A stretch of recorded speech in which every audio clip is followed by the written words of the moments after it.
আর এই যে দেখো সব ঘুমন্ত লোকেরা এখনো ঘুমোচ্ছে, ওদের ঘুম তো ভাঙছে না। আমি সেই 6:30টায় উঠেছি, তো 6:30 থেকে উঠে এখন আমি এরকমভাবেই রয়েছি। তো ফ্রেশ হয়ে যাব তাড়াতাড়ি, এক্ষুনি বেরোবো যেহেতু।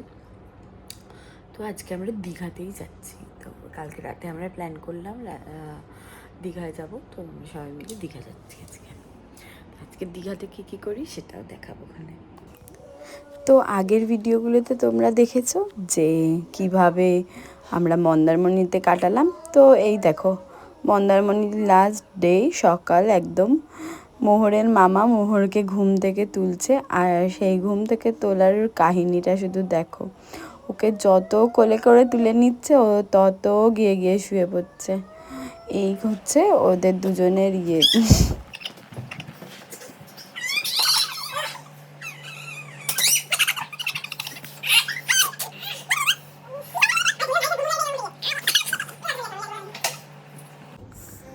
আসেনি, হয়ে গেছে আমাদের ঘুম। আসেনি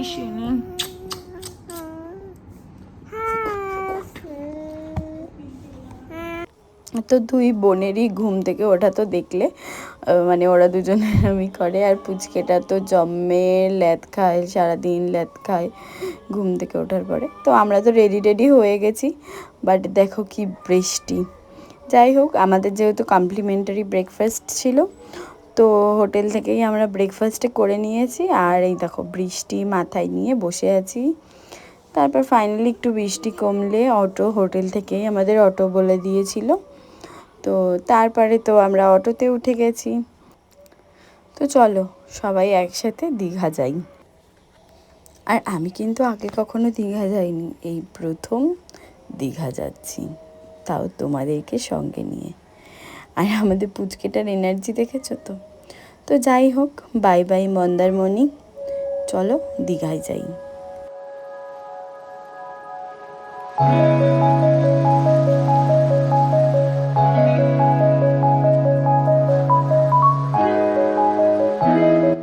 দীঘায় যাওয়ার পথের রাস্তাটা এতটাই সুন্দর, তো আমি একা কেন উপভোগ করব, ভিডিওর মধ্যে দিয়ে তোমরাও অল্প একটু উপভোগ করো। চারি সাইডে সমুদ্র, রাস্তার পাশটা দিয়ে এত ভালো লাগছিল, দেখো একটু।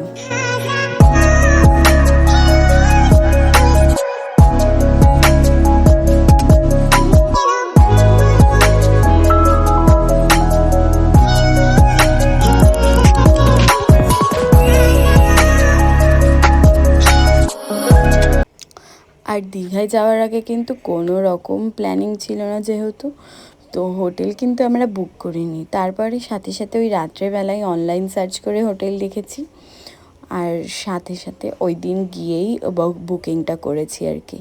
তারপরে দেখো এই যে আমরা হোটেলে তো চলে এসেছি, হোটেলটা তো সুন্দর, আর পুচকেটাকে নিয়ে সবাই এত ব্যস্ত। যাই হোক, এই যে আমাদের রুম, দেখো ভীষণ সুন্দর রুম ছিল, বিশেষ করে ভীষণ নিট অ্যান্ড ক্লিন ছিল। ঢুকেই বাথরুম, আর এই যে আমাদের বেডরুম, সাথে একটা টিভি, ওয়ার্ড্রব, ড্রেসিং টেবিল, সুন্দর একটা ব্যালকনি।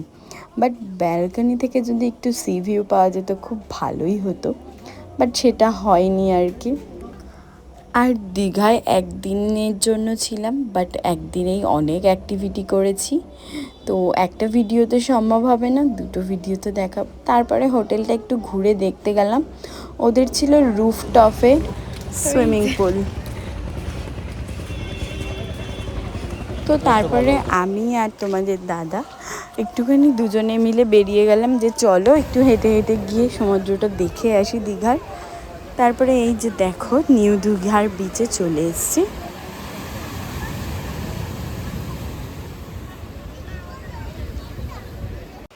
তারপরে তো দুজনে বেরিয়ে একটু আইসক্রিম খেলাম, মানে ও খায়নি আর কি, আমি খেয়েছি, আমি একটু বায়না করছিলাম।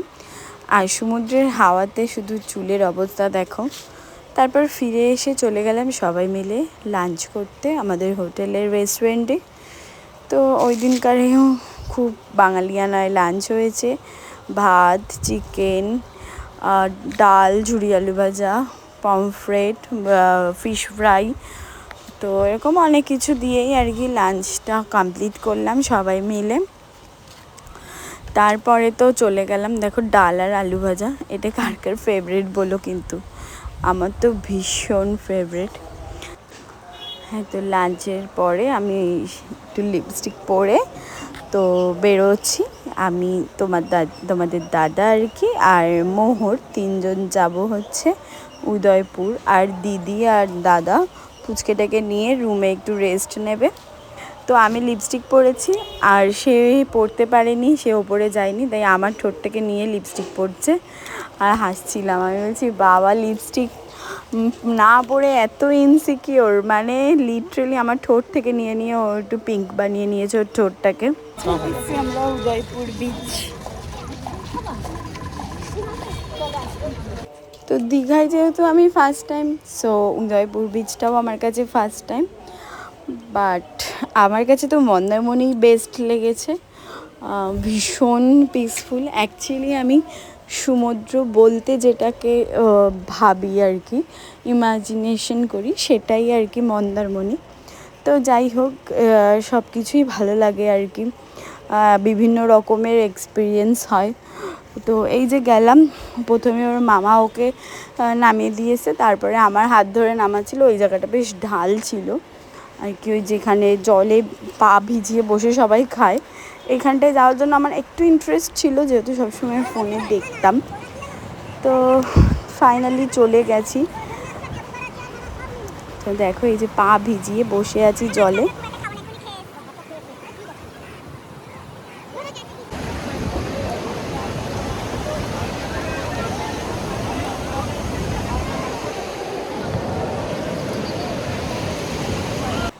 আসলে আমার ভালো না লাগার কারণটা হচ্ছে ভীষণ ক্রাউড।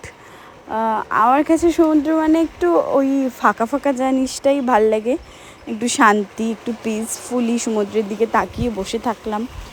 তো যাই হোক, সব কিছুই এক্সপিরিয়েন্স করা উচিত।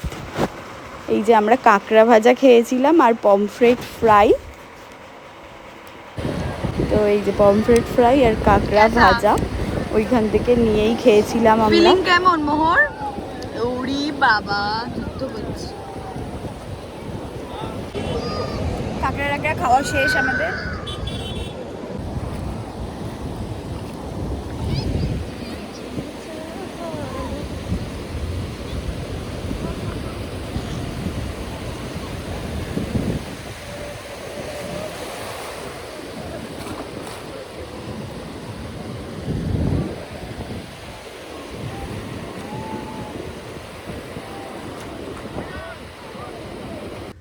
তো উদয়পুর বিচ তো ঘোরা হয়ে গেল, এবারে ফিরবো হোটেলের দিকে, কারণ দাদা দিদিরা তো সব হোটেলেই আছে, পুচকেটা ঘুমাচ্ছে, ফোন করেছিলাম। তো এই যে আমরা আবার টোটোয় উঠে গেছি। আর আজকের ভিডিওটা এই পর্যন্তই এন্ড করে দেব। আর দেখো আমি এই যে বকবক করছিলাম, কারণ মোহর আর ওর মা দুজনে মিলে আমার পিছনে লেগেছিল। যাই হোক, আমার ভিডিওগুলো কেমন লাগছে সেটা কিন্তু অবশ্যই তোমরা জানিও, অবশ্যই অবশ্যই কমেন্ট করে জানিও। আর প্লিজ একটু চ্যানেলটাকে সাবস্ক্রাইব করে দিও, আর ভিডিওগুলোতে একটু করে লাইক করো, কমেন্ট করো, তাহলে খুব ভালো লাগবে আমার। আর এই যে আমরা গল্প করতে করতে তো প্রায় চলেই এসেছি হোটেলের কাছে। আর পরের পার্টটা মানে দীঘায় ঘোরাঘুরি করা, সেটা আমি পরের ভিডিওতে দেখাবো, নালে এই ভিডিওটাই অনেক বড় হয়ে যেত। আর ওই যে এসে দেখি ওরা ব্যালকনিতে বসে আছে, পুচকেটার রুমে ঘুমোচ্ছে। তো যাই হোক, আজকের এর মতো টাটা।